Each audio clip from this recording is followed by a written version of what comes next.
concept de Will of New York, à la base, ça devait être juste une tape en fait avec une pochette noire, c'est ça, enfin des samples non crédités, tout ça. Mais vous avez dû enlever donc des samples à cause des droits, pour faire un album officiel. Enfin, vraiment.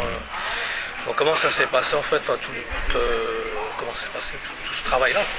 Le travail des samples a été très simple. On a vu la facture arriver, on a dit ok, on va lever des samples. C'est le drame de notre musique aujourd'hui pour moi. Maintenant surtout. C'est vraiment l'art du sampling n'est pas du tout crédité comme vraiment un art, une musique à part entière. Les droits qui sont demandés sont exorbitants, même nous en tant qu'indépendants. Ce qui tue le rap, qui tue une certaine forme du rap et qui oblige des personnes à composer. Enfin, moi je compose, Faf compose, mais des fois on n'a pas envie. Moi j'aime le son du sample, j'aime les micros de l'époque, j'aime le craquement du vinyle, j'aime les voix, les petites voix de l'époque derrière. Et ce qui est demandé c'est abusé. Alors le paradoxe il est qu'on te présente des factures de 10 000 $ quand tu utilises des samples et après toi tu as tes morceaux en téléchargement gratuit sur internet. C'est un gros problème. Ou alors quand il y a des gens de la variété qui reprennent Bob Dylan et qui changent de mesure, on leur demande rien. Quand John Williams il reprend la marche funèbre de Chopin, qu'il inverse les notes, qui prend pam pam pam pam pam pam pam, qui fait le thème de Dark Vador en faisant pam pam pam pam pam pam pam, même des coupes notes inversées. Non, c'est à la tête du client quoi. C'est surtout le problème, il est surtout sur notre musique. Et il faudrait arriver à avoir des conventions et des accords sur le sampling, que le sampling soit reconnu comme un art et que les gens soit ils disent non, mais du moment où ils disent oui, ils n'aient pas des demandes exorbitantes. Ouais, je pense que nous de la France aussi, ils nous voient venir de loin, je te le dis. Mais déjà Piggy s'était cassé les dents avec James Bond et tout ça à l'époque. Ils avaient eu des factures pas mal. Ben nous, avec James Bond, on n'a pas eu de problème. Mais parce qu'on a fait sa première partie et qu'il nous connaissait. Donc quand on a créé James Bond, ça s'est plutôt bien passé pour nous. Mais effectivement, si on avait fait cet album-là avec que des samples dedans, c'est pas viable quoi. Alors tu es d'une génération, tu as grandi justement avec le rap US, contrairement à la nouvelle, tu as grandi plus avec le rap français. Donc tu as vécu aussi à New York 86, 87, c'est ça? Ouais, par là, on t'appelait Chill à l'époque. Pendant 2-3 ans. Je passais 2 ans et demi, ouais. Et donc tu as rencontré toute la crème des futures légendes du hip-hop, c'était Rakim et tout ça. Ouais. Est-ce que tu as côtoyé justement tous les gars comme Silver Fox, Reggie West, Melly Mel, Dougie Fresh, Woody, tout ça? Je suis arrivé à la période où ils commençaient eux-mêmes à sortir. C'était déjà les anciens des anciens. C'était déjà les anciens du rap. Donc quand j'allais au club comme le Roxy, l'Union Square ou le Latin Quarter Club, c'était la fin. Alors, j'ai eu des discussions mémorables avec Melly Mel, qui était quelqu'un qui était très présent. J'ai eu une discussion qui a été coupée par DJ Keops, qui m'a dit demande-lui s'il vend ses vinyles. Donc et une négociation entre Keops et Melly Mel pour que Keops le brassait pour lui acheter les vinyles qu'il avait chez lui. Donc j'ai eu l'occasion de rencontrer pas mal de jeunes de cette époque-là, mais surtout la génération qui va faire que le rap va exploser, c'est-à-dire les Kool G Rap, les Rakim, les Big Daddy Kane, en fait, tous ces artistes de cette génération-là. Kool G Rap était très influencé par aussi justement Silver Fox et tout ça aussi. Ouais, même toutes les phases en fait, beaucoup de phases de Kool G Rap ou Daddy Kane ou d'autres gars en fait, ils ont été inspirés beaucoup par Silver. Sauf que eux ils ont amené vraiment le silence et la pause dans le rap, chose qui existait beaucoup moins dans le rap de la génération précédente, qui remplissait ces flots avec beaucoup plus de syllabes. L'arrivée de J-Rap et de Rakim surtout, Rakim a réellement changé. En fait Rakim ça a été le gros changement. Pourquoi? Parce que quand il est arrivé, il était produit par Marley Marl et Marley Marl a samplé. C'était 86. Donc voilà, tu avais des morceaux qui tournaient, donc Jazzy Jeff et Fresh Prince, Parents Don't Understand, tu vois, avec programmé à la ligne drum, avec un flow qui faisait nanana. D'un coup, tu entends un truc à la SP12 et un mec qui fait I came at the door, I said it before, I never let the mic magnetize me no more. C'était la première fois que j'ai entendu le disque et j'ai fait je suis allé direct récupérer un test pressing et je l'ai fait signer et je l'ai toujours. C'est le seul vraiment vinyle de l'époque que j'ai gardé. J'avais The Bridge en test pressing mais Keops me Et il y avait Scott LaRock encore vivant en plus à l'époque. Scott Je sais LaRock pas si tu était l'as vivant, connu aussi. j'avais connu Scott LaRock, j'étais à son enterrement. Ah ouais. Donc c'était vraiment quelqu'un qui était très différent de KRS-One. KRS-One à l'époque était beaucoup plus sauvage que Scott Voilà, qui était cover, posé. C'était un travailleur social, Scott. Donc la manière de se rencontrer, c'est bizarre, un peu de gens le savent, mais en fait Scott travaillait dans les shelters, dans le Bronx, et les abris où les gens qui n'avaient pas forcément d'abri, et comme KRS-One était issu d'une famille compliquée et que son père le mettait très souvent à la porte et qui dormait dehors et tout, Scott LaRock qui était l'éducateur Ils se sont rencontrés et en privé. KRS-One, voilà. Donc c'est pour ça que je pense que KRS-One a été très touché, c'est qu'en fait c'est en quelque sorte son mentor qui est mort. Je me rappelle, ils étaient avec leur cousin D-Nice. Moi je me rappelle comme si c'était hier, Ouais. du coup de Phil qui arrive à la maison et qui nous dit, parce que Red Alert était avec moi. Et c'est vrai que ça avait fait grand bruit à l'époque, Scott LaRock, en 4, je me rappelle. Tout le monde en parlait, enfin, beaucoup dans le milieu hip-hop, en France même, on en parlait. Quoi. Maintenant, il était totalement oublié. Écoute, l'enterrement musical était particulièrement émouvant puisqu'il s'est passé dans un club à New York et il y avait les micros qui étaient montés, les platines, il y avait leurs morceaux qui tournaient, la scène était pleine de fleurs, comme s'ils allaient jouer quoi. Et ils jouaient leur Criminal Minded et dans la salle il y avait énormément de filles, il y avait des cris. J'ai les frissons, je vois quand je revois la scène des filles qui s'évanouissaient, enfin c'était un moment très très très très difficile. Au vu de la personnalité, c'était quelqu'un qui était très aimé. Et toute la scène de Trenton, Izy, Power Righteous Teachers, ça, vous avez côtoyé un peu J'ai pas ces côtoyé, gars, mais non écoutez, pour Righteous Teachers, on a écouté à Bure. Hein. L'art de comment utiliser la SP12. Ouais. Pour Righteous Teachers. les prods allaient démonter dans prod.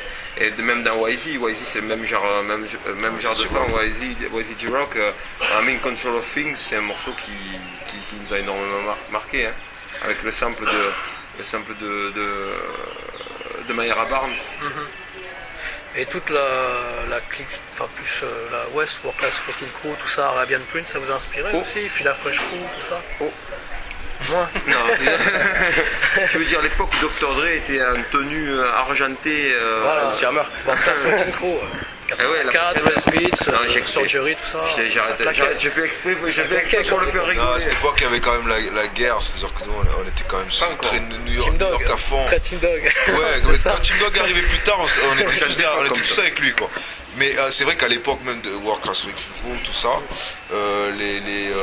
les premiers trucs de Dre, même de NWA. Ouais, mais Easy, il a sorti des trucs avant NWA. Il y avait un titre, je crois, qui s'appelait Radio, était super, qui était mortel. Mais c'est vrai que, par exemple, moi j'ai commencé à écouter NWA, vraiment j'ai commencé à m'y intéresser de près avec 100 Miles and Running. Et eux, ils validaient pas, quoi.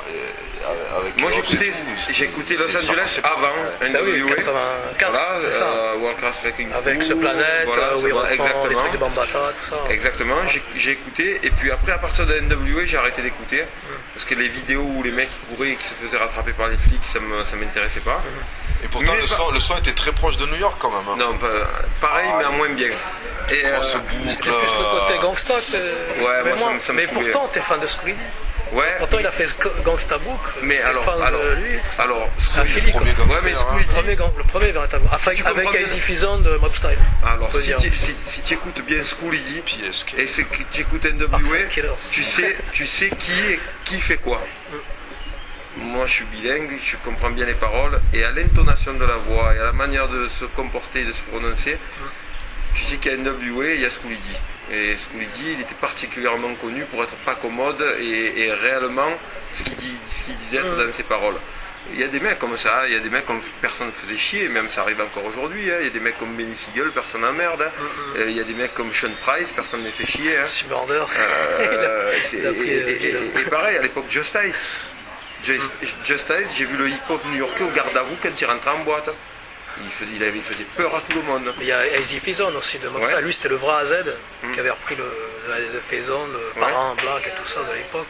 Mais Easy en même temps, c'était un gros dealer. Ouais. Mais c'était. Ouais. Vas-y. Ouais, il était connu. D'ailleurs, je sais même pas s'il n'est pas sur la photo de la pochette d'Eric Bieratim. Je sais plus. Mais ça a été un des premiers à vendre des tapes en fait du camion, enfin des voitures, qui a été repris par la baie, par le SARS, tout ça. Mais à la base c'était Easy qui a Il y a commencé un toujours peu eu des ça, groupes quoi. un peu durs qui faisaient pas de publicité autour de, mais tout le monde savait que par exemple aussi à Almighty RSO à Boston, personne ne les embêtait. Il y avait des groupes comme ça qui étaient parfaitement connus. Alors moi j'écoutais School D, je préférais le son de School D, j'accrochais moins à NWA. Par contre parallèlement à ça, ça m'arrivait d'écouter Skim Team qui était de la côte de Divine Styler de la côte ouest.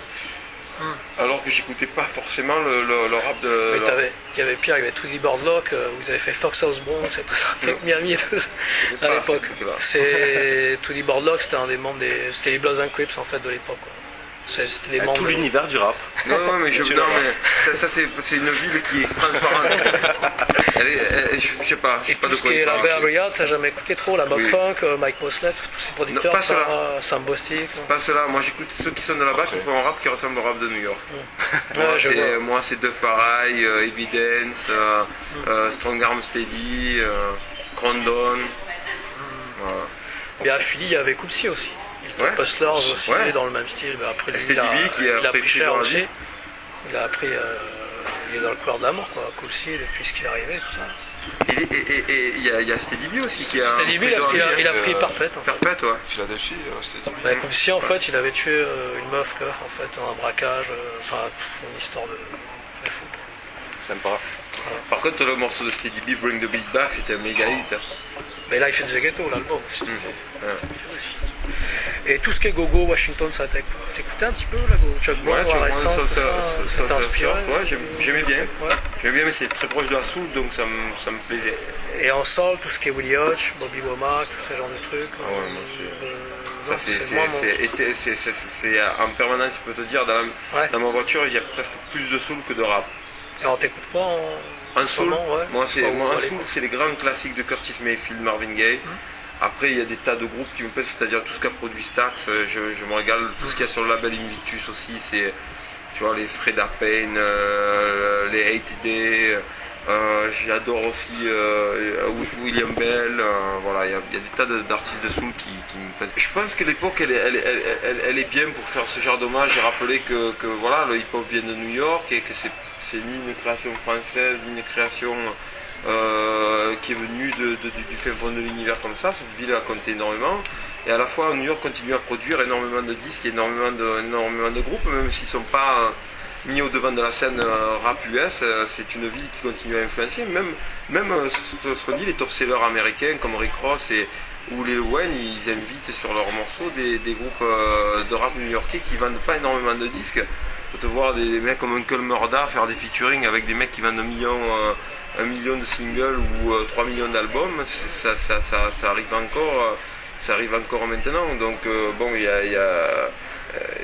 a une énergie dans cette ville et je trouve que c'est nécessaire de rappeler ce qu'elle nous a amené. En tout cas, à nous, elle nous a amené beaucoup de choses et on voulait juste remettre la couleur new-yorkaise en avant dans nos disques, parce que des fois on fait des disques qui sont pas nécessairement uniquement à base de morceaux d'énergie. En France, il y a vraiment une tradition de l'écriture qui donne un autre type d'instru.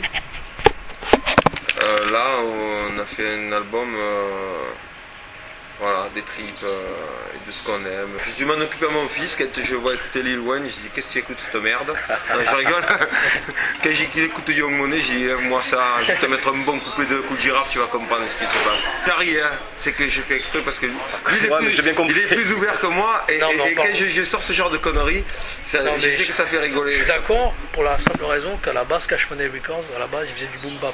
Pour le savent, Kilo G, le premier album de Cash Money, c'est du boom bap produit par Manny Fresh. Mais tous les mecs qui étaient avant dans les premiers albums. Je suis désolé, ils ont commencé avec DJ Premier. Hein. Le premier morceau, il est sur une prod de DJ Premier. Bien sûr.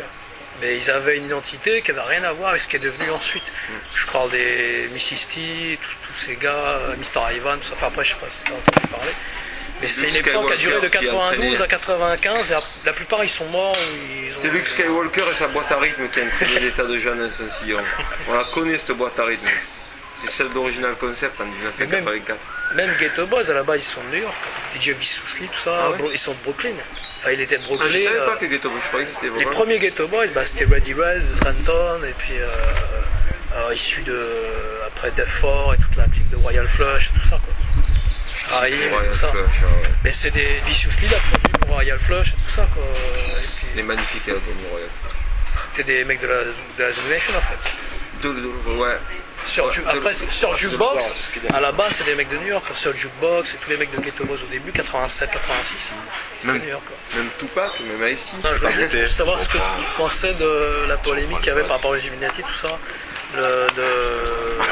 La réconciliation de Nas et de Jay-Z quand ils avaient fait le sigle maçonnique et tout ça. T'as des idées là-dessus? C'est des mecs qui font exprès pour provoquer. Il y a des branleurs sur internet qui répondent à ce qu'ils font. Ouais, mais Rick Ross, morceau Freemasons, il y a plein de trucs bizarres, quoi. Rascas, raciste, les mecs ils se réclament de trucs où ils rentreront jamais. Ils sont pleins de mode en ce moment. Ils se réclament d'appartenir à des choses dont ils n'appartiennent pas. Ils lisent un livre et après il faut parler d'eux. Et après ça donne des tas de mecs sur internet où ils disent oh mon dieu il a fait les triangles. Je vais leur faire un morceau, tu vas voir, parler de triangles, de rondes, de rectangles, de planètes.